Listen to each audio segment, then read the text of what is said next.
Hey guys, I'm here with Susie Horn, my previous boss's boss. If I've learned a lot of stuff, I give much credit to Susie. So I have her here today for an interview. Actually, we're not going to call it an interview, but just for a chat, we want to talk a little bit about my new book of Alone Yet Not Alone, and Susie honored me to write my forward. So we'll talk a little bit about that. That sounds good. Hi. I have some questions for Oscar as well, so I'm hoping he'll let me ask him a few things. As long as she doesn't ask me hard questions, I think I'll do the same thing. So we want to keep it like simple, not tough questions. So anyway, Susie just recently retired, and I'll go ahead and ask her my first question. What keeps you busy these days? Oh my. You know, people say that when you retire, you're as busy as when you work, and I always kind of rolled my eyes and thought that can't be. But you know, you really do keep busy. There's no end to things that need to be done, like sitting and reading for a while, or babysitting grandkids, or whatever. You told me that you had recently a new one, so a new member in the family. Well, I have a 2-year-old grandson, a 7-month-old grandson, and then in 2 months I'll have a granddaughter. So my family is growing. Yes. That's exciting. Last time when we talked, you told me that you will start raising chicken. Have you started it?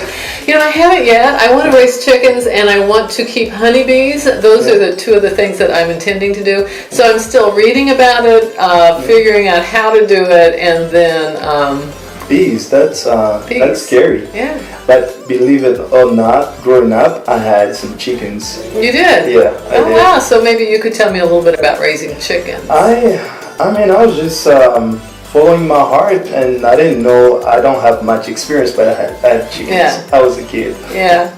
Well, you know, they say chickens are smart animals. I don't know if that's true or not. Sometimes they don't act very smart, but it'll be interesting. Yeah. Plus fresh eggs. So, as long as that keeps you busy, and also if you remember to call me out and get some eggs. Okay. Yeah. We'll see if I ever get to the point where I actually have any. Yeah. I'm sure it'll happen. Yeah. So I'll let you ask me some questions then. Okay. Well, I want to hear a little bit more about the book that you've written. Yeah. I've read it. I don't know if very many people have read it yet, but they will be reading it. Mm-hmm. And what I'd like to know first is, where did you get the idea to write this? Why this sense of alone but not alone?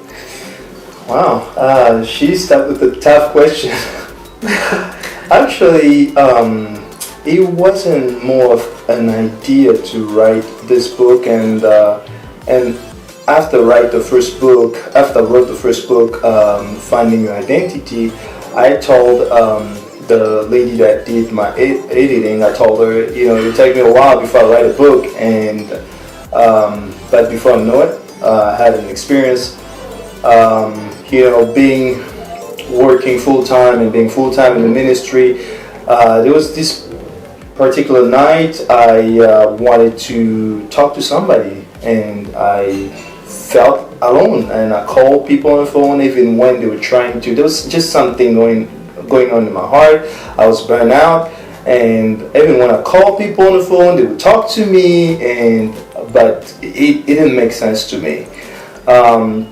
And in those kind of moments, it's so easy to blame other people and say, nobody understands me, I'm here alone. But that moment, I believe that it was created by God. And that night, I was like, since there's no one, let me just go run out and trying to clear my mind. And as I was running, then I had that moment of connection with God. And then he told me that night, he's like, Oscar, if you want to talk to me, I have eternity, just, lay it out. And I was like, wow, actually I have somebody who can listen to me. And I started talking to God, and he told me, you know what, just that night as I was running, it's like, you know what, there are a lot of people out there dealing with the same situation.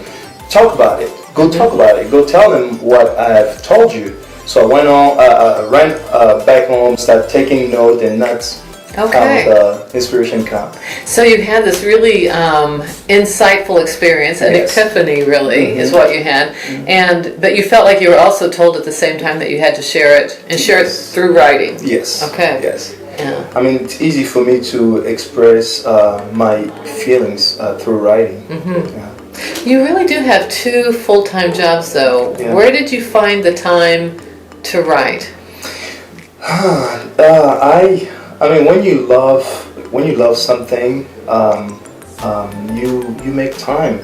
I will, after work, go back home, start writing, and I have a wonderful assistant. She helps me out, and even when I'm like, I don't feel like writing tonight, she would kind of push me.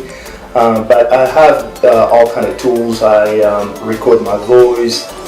I take notes. I mean, an inspiration can come at any time, anywhere. So, and I think I've learned also to also have a pen and a block knot all the time. That one I get from you. Very good. Oh, really? Yeah, because I do too. Yeah.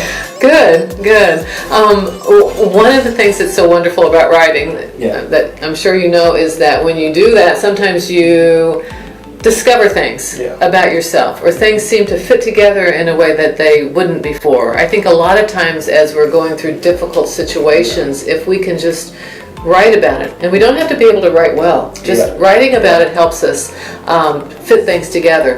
Did you have that experience with this book where you had this experience and it taught you something, but even the act of writing made it somehow more substantial for you? Yeah, I mean, sometimes when it comes for difficult time, and I even said it in the chapter that I called pain. A lot of times when we have those moments, we push out. We don't want them, but it can also become a gift. Like for me, when through this experience, after reading what I wrote down, I was like, man, where did this stuff come from? But it came through pain. Yeah. I mean, all kind of things can come through a time like that. Maybe for me it was writing, but for some other people it can be singing. I mean, you can a good song can come through pain. I mean, something good also can come through pain. As a mother, you may have that experience, and I also mentioned that in the book. I don't know those experiences, but people have told me about it. Having a baby it's tough, but once you have that baby, it becomes a blessing. I like what you say about writing. I think that's true. I think it's true with a lot of the art that happens. I'm thinking about painting, and I know you have a friend who does painting. So it can come through art. It can come through music. And maybe not even just producing the music, but listening to the music. I know that some of the art that Rashidi does with his design and so forth, that's a way too to just get to know yourself better and to explore who you are. So that's really cool. Now I could keep asking you questions forever. That's why I want to stop you and ask you one question. Okay, because I have more questions too, but I'll stop. I know. I just love talking to Susie. I learned a lot talking to you. Mostly I ask you questions. I know. Okay. I know you. That's how our conversation goes. Yeah. You will ask a lot of questions, and some of them, when I leave you, I'm like, I didn't have an answer, but it will make me think. But I have a question for you anyway. What motivated you to write my foreword? Why did you say yes? Wow. I said yes to you before I'd even read the entire book, right? Yeah. And so part of it was just that you asked me, and I think it's really cool that you're writing these books, and so to participate in that, I was very happy to do it. But I also, one of the things I like, and I wanted to express this in the prologue that I wrote, was the way that you're delving into significant things that we often don't talk about, Yeah. but that are helpful to other people and that really can look the opposite of what they really are. So you talk about pain, and we tend to, when there's pain, we tend to turn away from it and not want to go through it and avoid it. And a lot of times our avoiding it makes it worse, right? Yeah. And yet sometimes really you just have to go through it, and by going through it, in your experience, it became something that was a very positive thing. That's not what we would normally think. Yeah. And I really liked that, and just wanted to say, yeah, but sometimes talking about this kind of stuff, it's not easy, because you tend to think, what is this person going through pain will think about it. Sometimes people reading it, when you touch the place that they hurt, it's so sensitive that you're like, should I even talk about it? Mm-hmm. And that's when it becomes tough, because you do not, you want to be genuine, you want to be understanding, empathetic, and knowing that what you're talking about now, someone is going through that pain. Yeah. It's true. I think we have a tendency to look at other people and to see their lives as being what it is on the outside, and wow, they have it easy, or they have it great. Yeah.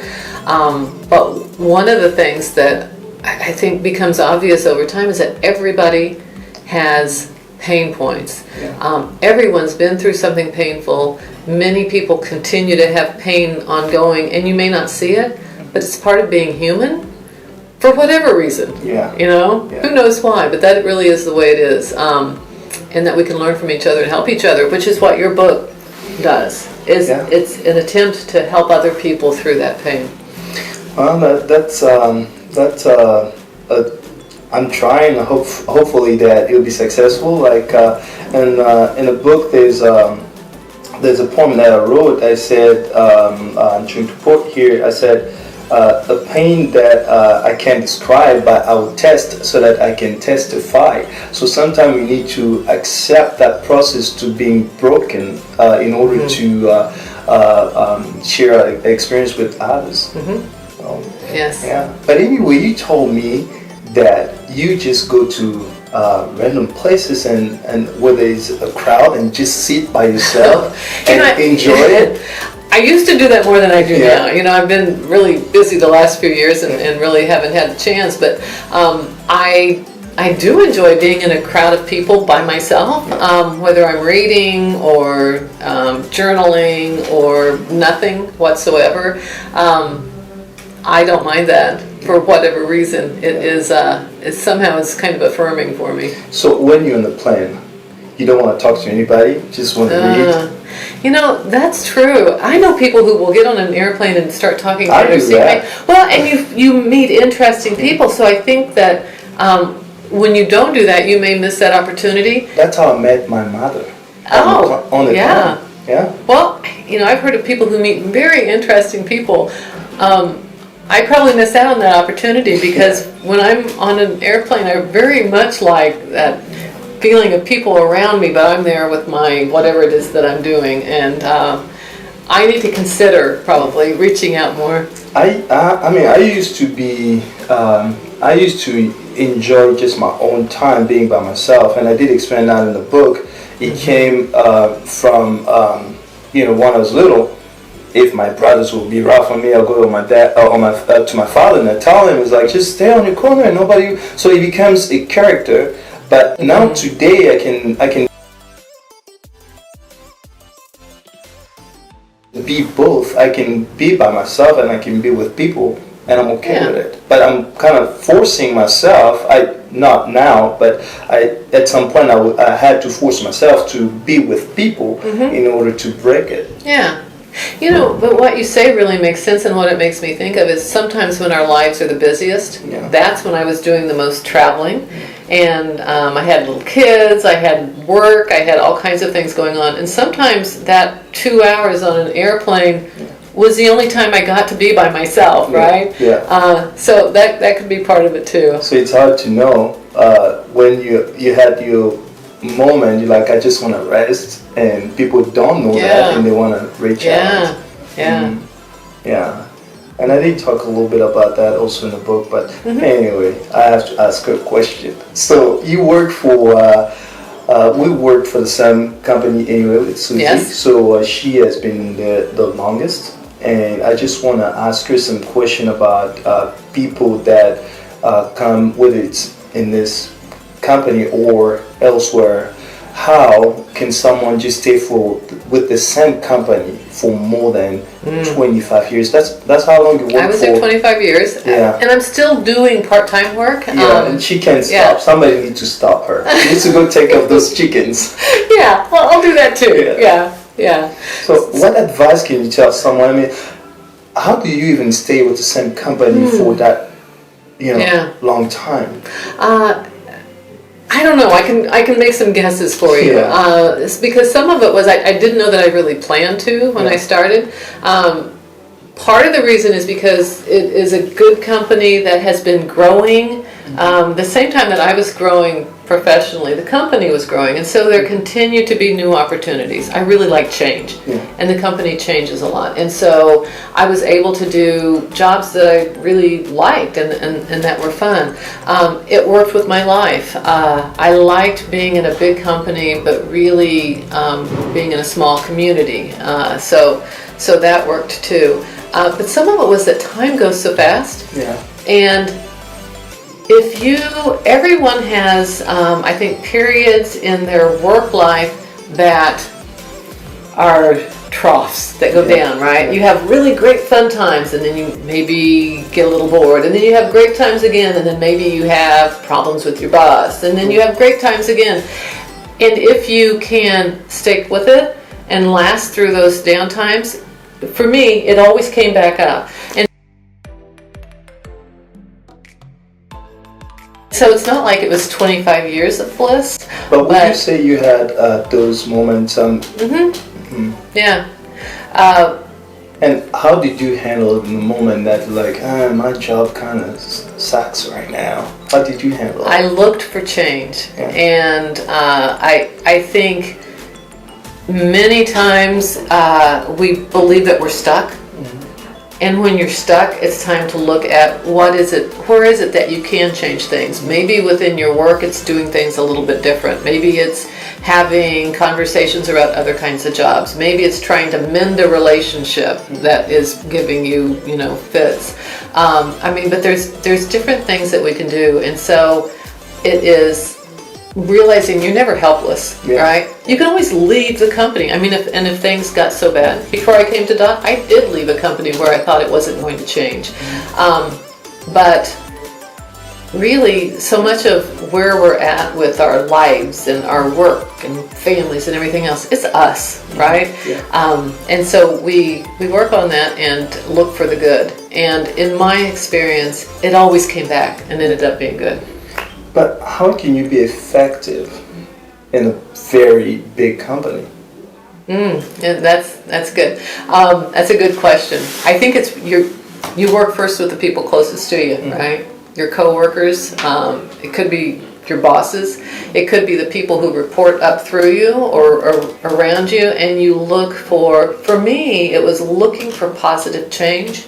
So I would get very bored if it was doing the same things over and over. So how do you do things within the company that really are change, are fun, and that create good opportunities for other people, How do you help other people get to where they're going? That's fun. Yeah. You did for me. I hope. Well, if you don't stop me, I'll keep going. Because I also want my audience to get as much as I got from you.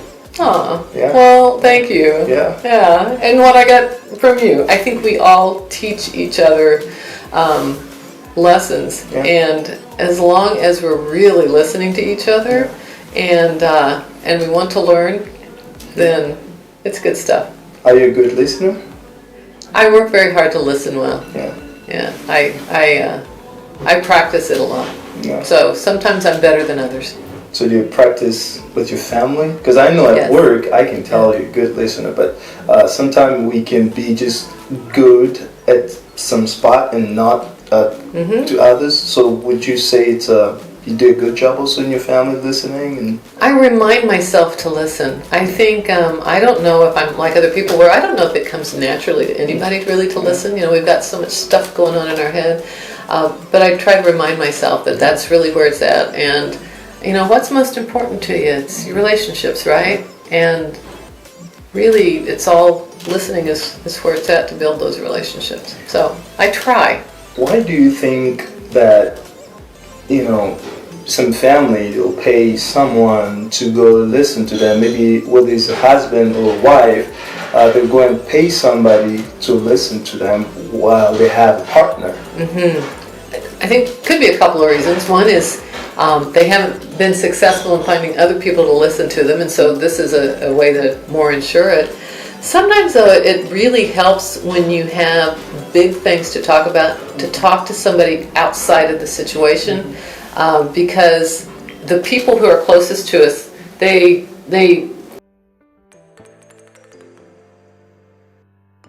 probably really want things to work out for us, but they have their own way of seeing things. If you can talk to somebody outside of the situation who can be more objective, maybe they can point out to you things that your family won't, like, hey, here's what you're doing, Oscar, that needs to change, right? Yeah. They might be helpful, but really they'll ask you questions to help you understand maybe a different perspective. So at times I think that can be a very good thing. Yeah. So in the book, in the chapter called Would You Listen, I'm saying that most of the time when people come to us and they want us to listen to them, we kind of have those assumptions that they may need an advice. And we're so quick to give them an advice and not listening. And I had an experience with one of my friends after losing a board exam as a nurse.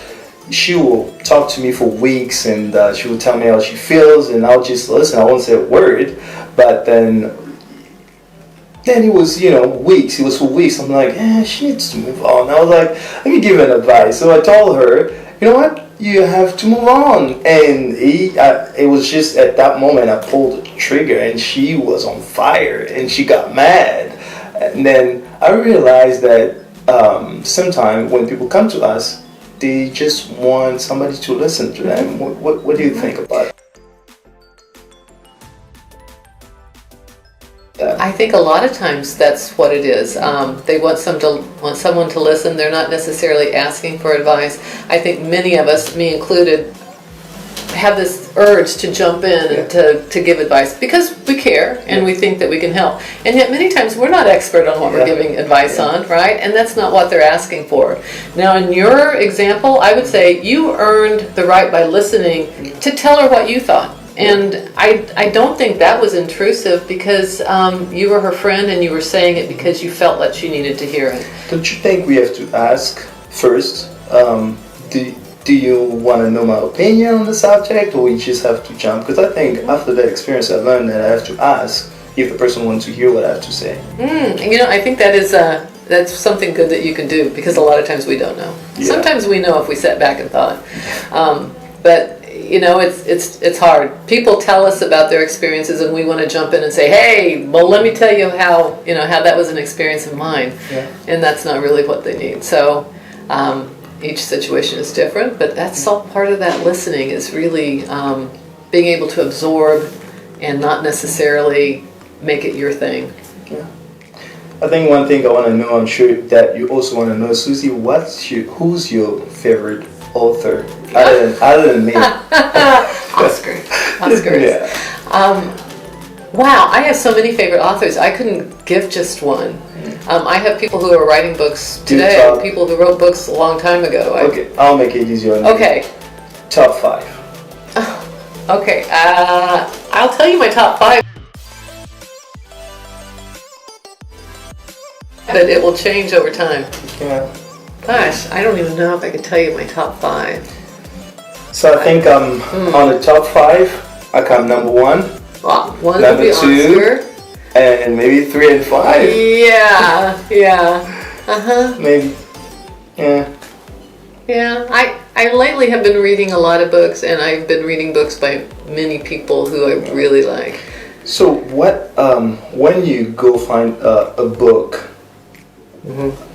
what type of book are you looking for? I mean, do you just read anything, or you have No. The older I get, the more likely I am to read a little bit of a book and then to set it aside and decide I don't want to go further. It used to be if I started a book, I always finished it. Now the way I look at it is we all have limited time, you know, and there is so much out there that that we would love reading, and so I will not spend my time unless it's something that really speaks to me. So I recently stopped a book midway through and decided no, but I'm also, I've read so much. I mean, this is what I went to school for, right? That I've learned how to find the things that will appeal to me, and so I'm very careful when I'm choosing books to read. So last time you told me that you may start writing. Are you still considering doing that? Yeah. I haven't been doing it much. You know, it's hard to get into it. I've done it a little, but yeah, now that I have a little bit more time, that's definitely one of the things I'd like to do. So guys, last time I asked her to write my foreword, she said yes, and I'll try. Ask her if she want to write with me, maybe down the road. I don't know. I'll try, not today. Interesting. We'll talk about this. Yeah. Okay. All right. So it looks like we about to finish up. All right. I've asked you a lot of questions actually that I thought I will. I don't know if you have a last question for me or something that you want to say for closing. Mainly, I'll just say I very much enjoyed reading your book. Thank you for giving me a sneak peek at it. Thank you for asking me to write the prologue. I very much enjoyed doing that. I'll encourage everyone to read Oscar's book if you haven't already, and enjoy your reading live. There's so much out there. That's a big part of life, I think. Yeah. Well, it was an honor for me to have you write my foreword, and like I said, for me it was a way of saying thank you.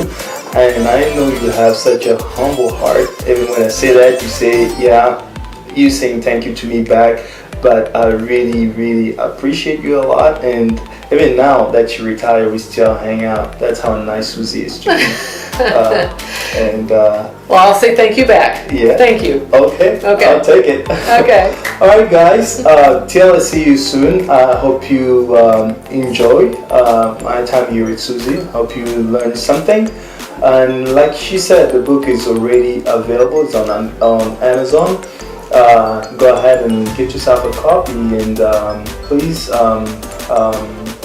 write or comment on my social media page, Facebook, Instagram, and if you want to be in touch, you can send me a message, and I promise I always reply to those. Okay, see you soon. Bye bye. See ya.